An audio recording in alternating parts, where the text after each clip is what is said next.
Hi, I'm Katie Crane, and this is the Pilates Lounge.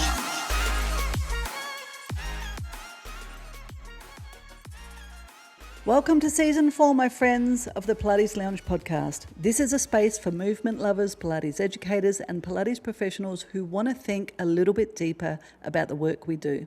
My name's Katie Crane. I've been teaching Pilates for over 20 years, and along the way, I've worn many hats. Studio owner, teacher trainer, mentor, and lifelong student of the work we do. I'm also a surfer, an adventurer, a mum, a busy wife, and someone who believes that movement is by far more than exercise. On this podcast, we talk about Pilates as a practice, not just what we do on the mat or on the equipment, but how Pilates shapes the way we move, teach, lead, and live our lives. We explore anatomy, health, business, culture, and the evolving identity of Pilates in the modern world. This is a place for honest conversations, lived experience, and perspectives that respect both the lineage of Pilates and the people practicing it today. So thank you so much for being here. Let's dive into the episode. On the 12th of August, the sky went dark. A total solar eclipse swept over Greenland, Iceland, and northern Spain. Apparently, millions of people watched the sun disappear, pretty much just as it was setting. But here's the part that most people who are watching do not know. This was not a new event. This was a repeat. Eclipses run in cycles called Saros series, 18 years, 11 days apart, same geometry, same rhythm. And this exact eclipse, this exact pattern, last happened on the 1st of August, 2008, 18 years ago, to the pattern. Not a metaphor. This is astronomy. I don't know about you.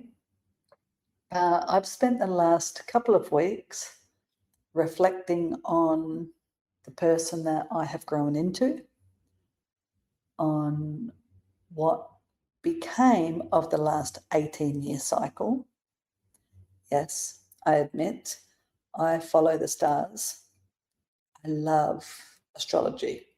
I don't live my life by it, but I have a great awareness of what's happening in the stars, and I do spend time often reflecting on things that I was doing in certain moments of time, and certainly when there's these cycles, I spend a lot of time in reflection. Now, what is an eclipse? So what does it do for people generally? Across almost every culture, an eclipse has meant something. Not because the sun actually vanishes, it doesn't, but because for a few minutes, the world stops behaving the way it's supposed to, when day turns to dusk. Have you ever been at an eclipse? Have you ever been in that moment? Unfortunately, any eclipses that I've seen myself, it tends to be cloudy. So I don't know whether that's a thing or not, but that's my experience. But definitely, I remember an eclipse happening in particular when I was in primary school. And it did go a little bit dark. It felt just like a really dark, stormy day, but it hadn't been a dark, stormy day. And the birds went audibly quiet. People look up. And it's kind of rare because, especially these days, people don't force a pause, but there's something about the eclipse that makes us pause and look up to the sky. I guess people have always used them as markers, like a line in the sand, you could say, a moment to ask, what was I doing last time the sky did this? And what's different now? Maybe you don't ask that question because, like, the eclipse this time was visibly in a different part of the world as what it was last time. But I remember in August 2008 was quite a particular time for me personally, because I had really just started teaching. I hadn't been teaching for long, and I was really stepping into my own as an instructor in Darwin, in the place where I now have a very prominent studio. It was the year that my husband and I decided to leave West Yellowstone. So we had been living in Yellowstone in America, kind of on and off, me more so than him. He was a bit more regular there than what I was, but we committed to being in Australia full time. So it was a huge shift for us.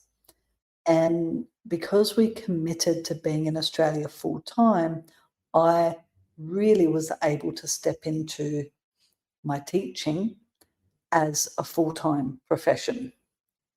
18 years is a long time to build something. I've actually been teaching now for 20 years, but 18 years full time, because for the first couple of years I had to do other stuff to keep myself afloat, so to speak. So from that first studio to where I am now, with Pilates Pro Academy, with the podcast, with a massive studio employing nearly 20 people, that's a long way. It was a huge sliding door moment around August 2008. I remember because we used to spend the summer in West Yellowstone. So that was around that time. And that was the very last summer that I went back there. Wow. That actually, I just had like a flash of what that was. In any case, here we are, 18 years since the last eclipse. And maybe you remember what you're doing in August 2008.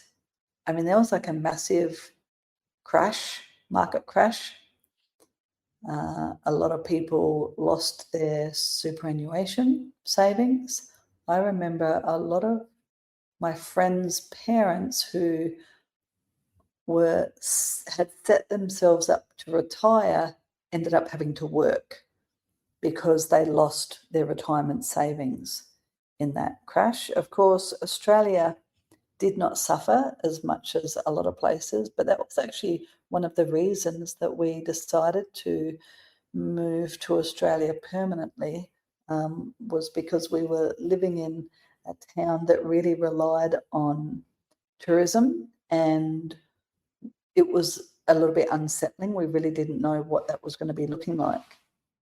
So 2008 was really the year that I became the Pilates professional. No more wrangling, riding horses for a living. No more waiting tables. No more swim teaching, because I was a swim coach as well.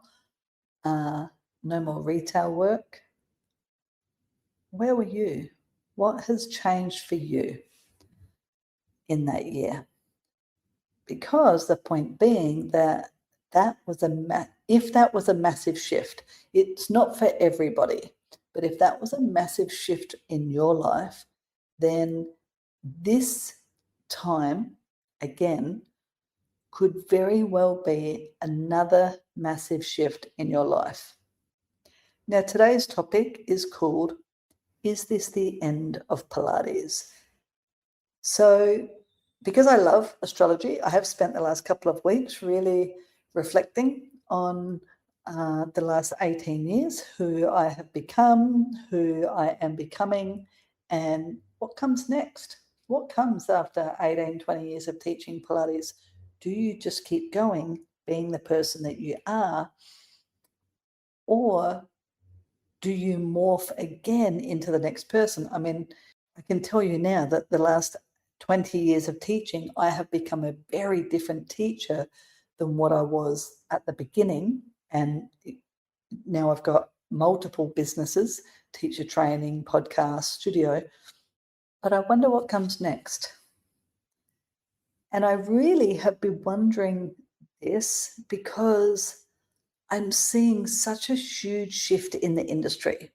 So, is the industry also affected by this solar eclipse? Who knows? I definitely am seeing that. Back in 2008, I felt like Pilates was just getting known in Australia. I'd been practicing it in the States and it was quite well known in America then, but in Australia, it was still very new. And over the next couple of years following that, Pilates really started to come on the stage, but it came on the stage very much so in a clinical aspect. The only way that you were doing Pilates was one-on-ones or semi-privates in a studio setting. So you were using all of the Pilates equipment, the Reformer, Cadillac, Tower, barrels, Wonder Chair, and any of the Pilates props. That's how Pilates was. Now we have already seen a massive shift in the industry and in the profession. I remember, and while I was reflecting over the last couple of weeks, it came to mind a friend of mine who was also a Pilates teacher. And he said to me last time I saw him, Pilates is a dying art. He was quite concerned and he had already decided that that was true. And this was about 12 months ago, I suppose. I already had that a little bit in the back of my head, but I had never had spoken about it. And he was the first person who actually verbally said it like that to me. And it was an uncomfortable thing to hear because this is my profession we're talking about. This is the person that I am. This is my identity. So for a lot of us who have built our entire identity on being a Pilates professional, whatever that means to you, seeing these changes happening so rapidly in our profession has been really disconcerting, frustrating to say the least, and it has saddened me for a long, long time. And it saddened me because Pilates has become such a marketable experience that people have neglected to seek out Pilates. Anything and everything using any Pilates equipment or Pilates prop can now be called Pilates. And in fact, the meaning of Pilates has lost its meaning. And this isn't about, and I know that I've said it before, this isn't about gatekeeping Pilates. It's actually about serving people well. When people come into my studio, and we call what we do Pilates because that's just what I always thought Pilates was. But when people come into the studio, they don't come in to learn repertoire or to be on a piece of equipment. They actually come in very vulnerable, not feeling like themselves, not liking the person that they are. And over time, they literally learn to love themselves again. And they don't learn to love themselves because they're practicing some repertoire on a fancy piece of equipment. They learn to love themselves because they learn to listen to themselves. And Pilates is a tool for people to listen to themselves. And when I look around, and I can no longer deny that the shift in Pilates has been so strong and it's not just on social media, in the people who are teaching it, the studios that are popping up, even at Pilates expos and Pilates events, the teacher trainers, what is being marketed as Pilates, and in turn, what people are looking for and what they perceive to be Pilates that they're actually seeking out has morphed into something completely differently than what it was 18 years ago. I can tell you that without a shadow of a doubt. This whole strength component that's really being pushed at the moment. And yes, we need to be strong. There is no doubt about it. But for years, for the last 18, 20 years, people have been coming to Pilates. It's not that they haven't been doing gym work, because they have. In fact, a lot of people come to Pilates because they have hurt themselves in the gym. And that's not saying anything bad about the gym. It is a fact of what we see. And they come to Pilates to learn how to move better, to learn how to listen to their body, to tap into, again, their intuition, to their self-knowing, and to unlearn habits that they have learned in the gym. And the habits that they learn in the gym tend to be pushing through pain, going too hard too fast, putting strength before good movement pattern. Hey friend, thanks so much for listening. Did you know that you can now find us on YouTube at youtube.com/The Pilates Professional? Now, if this episode resonates with you, please share it with someone else who would benefit from hearing it. Back to the show. Competing with people around them. And now the new era of Pilates has become just that.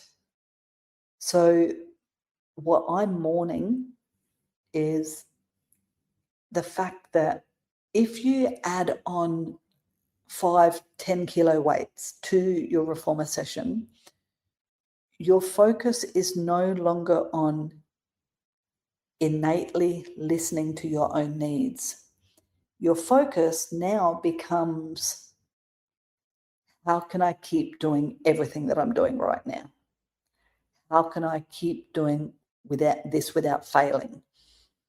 And yes, one of the principles of Pilates is based around strength and control, but the benefits of Pilates go so much deeper than that. And it actually breaks my heart knowing that some people will never experience the magic of knowing your body so deeply that you can then take that knowing onto absolutely every other experience that you have. You can take that innate voice to heavy work, to cycling, swimming, surfing, skateboarding, jogging, to everything. Like if we look at years ago, there was a study that was done on one of the football teams, and I know that I've spoken about this before, and I can never remember the football team that it was because I don't follow football, but they introduced Pilates as part of their training. And it was the first year that Australian rules. It was the first year that any football team did not end up with a hamstring injury.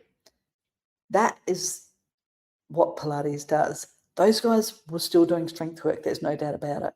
Those guys were still doing cardio, there's no doubt about it. They were doing power work, dynamic, like really heavy stuff as well. But you don't need to take that into Pilates, because if you do, then the stabilizers, the intrinsic muscles, the intuition, the deep knowing, the interoception that is meant to happen in the class cannot happen with heavy load. It just can't. So, yeah, I've spent the last 2 weeks in Bali mourning what was. And this is part of reflection. And as I've been mourning the Pilates that was, I'm also letting go of the Pilates that was, because I've actually spent about the last 5 or 8 years really holding on to the Pilates that was.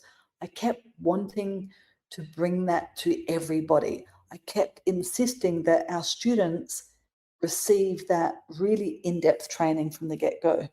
I kept insisting that everybody who comes to the studio receives that in-depth learning from the get-go. And you know what? I was swimming against a tide that I could no longer swim against. The current of this change is too strong. And so I am no longer going to battle for the Pilates profession, for the Pilates industry, because it has morphed into something else. And that is not what I teach. That is not what I wish to teach. I will never teach that way, but I'm also not going to defend it anymore. Instead, I'm just going to put my effort and my focus and my passion into what I know and what I see to be true. And it's almost like a splitting of the worlds, because not only am I seeing this in when people ring up and they want to do Pilates, when promotions are happening, marketing is happening around the world, new studios are popping up, and it's just what I've always thought of as throwing spaghetti at the wall, but that's just my perception. You know, jumping on a reformer, doing jump board in your 6th session that you've done, rather than working your way through the repertoire until you're ready for jump board. Everybody wants everything now, you know, and that includes the students. In the last teacher training certificate that I did, so my certificate has always taken 6 months, and a lot of students actually take 12 months. Less and less students are actually completing the training, and I've now accepted, after this ruminating on this for a couple of weeks, actually for a couple of months, I have now accepted the fact that people don't want to go deep. People don't have the capacity to go deep. People want a shortcut. I mean, I've had students sign up for my certificate, and the numbers are so horrifyingly detrimental of the lack of students who actually complete the certificate because it's too hard. I'm outwardly admitting that now. It's no harder than what it ever was. In fact, it's still half as hard as what it was when I got my certificate, but people are less and less willing to put in the work. People actually do want the certificate that you can get online. People actually do want to be able to go to a 2-day workshop and call themselves a Pilates instructor. That is the majority of people. Like 80% of people of who I speak to actually want a shortcut in everything. Even the people who come into the studio to do Pilates, people are looking for the fastest, easiest, shortest way to achieve everything in their life at the moment. And that's not going to change. It's not going to change. And so I am no longer going to fight it. Instead, now what I've done is changed my teacher training so that there are 3 ways that you can become a Pilates instructor. And this is because I am listening to the market. I'm listening to what consumers want. 1, you can do it completely online. It is not industry recognized, but you can call yourself a Pilates instructor. I'm not going to gatekeep that anymore. The second way you can do it is you can do it online and come to the weekend workshops if you want that little bit more. It's still not industry recognized because you're not doing the hours that the industry demands. Whether or not the industry is going to change that, who knows? But for now, you still need to do 200 hours of learning. The third way is the way that I believe should be, and that is you come to the studio, you do your hours, your observation, your self-practice, you practice teaching, you come to the weekends, and you do online and book learning. But up until now, I have been fighting this so much, but nobody's showing up. Of 10 of my last students, only 2 have completed the certificate. And if I am absolutely truthful, of the 2 that completed the certificate, only 1 actually did the work. The other one kind of fluffed around a lot and really didn't show up. And I certified them. I guess already I was seeing such a shift in what people are capable of or what people are willing to do to become certified that I kind of just went with it, you know. People don't want to be told that they're not good enough anymore. People don't want to be told that they need to do more. People don't want to be told that they're not ready yet. Everybody wants to be an expert from the get-go. People just want to pay their money and be done with it. You know, it's such a wild world. And I am going to say this out loud. It is the generation for it, because I actually do have some instructors in Toowoomba, and those women are all like 45 plus, and they are doing the work. It is a generational thing. I'm not saying that's a bad thing or that it's somebody's fault. This generation of young people, they don't know any different than having everything at their fingertips. Good for them. It's an amazing experience to know that you can push a button and something can be yours. The capacity for learning is very different. And in fact, people don't want to learn anymore. They just want to be told how to succeed. They want the formula of success. They don't want to have to do the hours. I can't fight that anymore. Whether that's, I think it's been put through the school system. I mean, I got a phone call from my son's school. He's in year 11, saying that he had completed everything that he needed to do for the year. We're halfway through the year. I don't understand how that can be true. School goes for a whole year, so you should have to do stuff for a whole year. How are people shortcutting that? But this is the way of the world now. So my question to you, now that I've had my little rant, is, now that there is this next era, so we've had this solar eclipse, it's big for a lot of us. Who are you becoming? Now, I'm not going to tell you what that decision is, but I do wonder, what changes are you making to move with the times?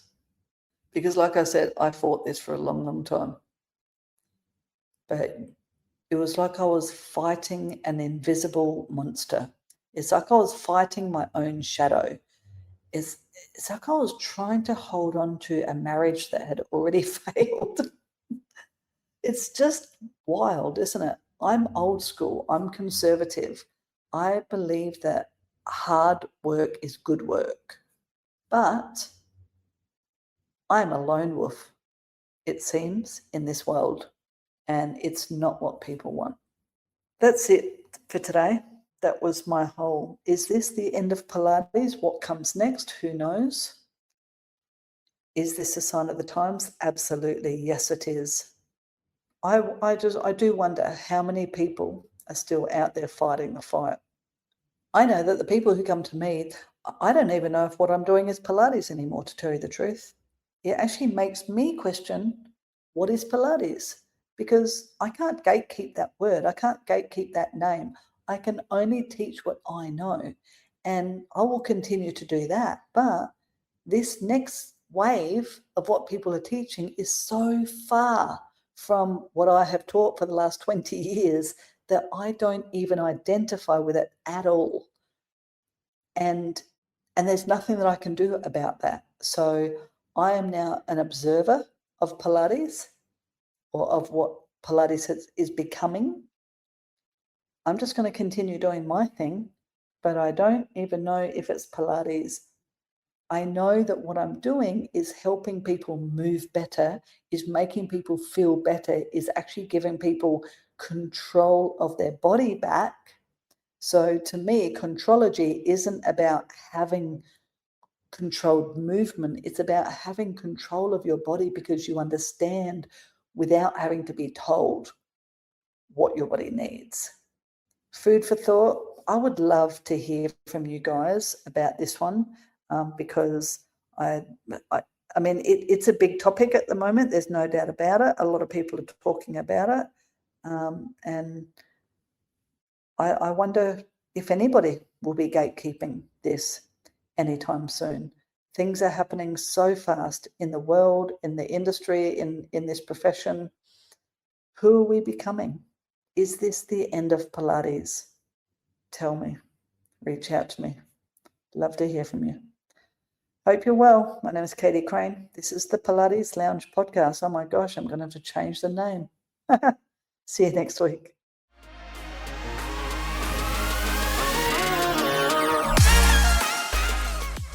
And that's a wrap, my friend. Now, before you go, make sure you check out the show notes. That's exactly where you'll find anything we're offering alongside this very episode and the link to subscribe to the Pilates Muse newsletter. Our subscribers receive free handouts and resources connected to the topics we explore right here. They're specifically created for Pilates professionals, movement educators, and Pilates lovers just like you. So, until the next episode,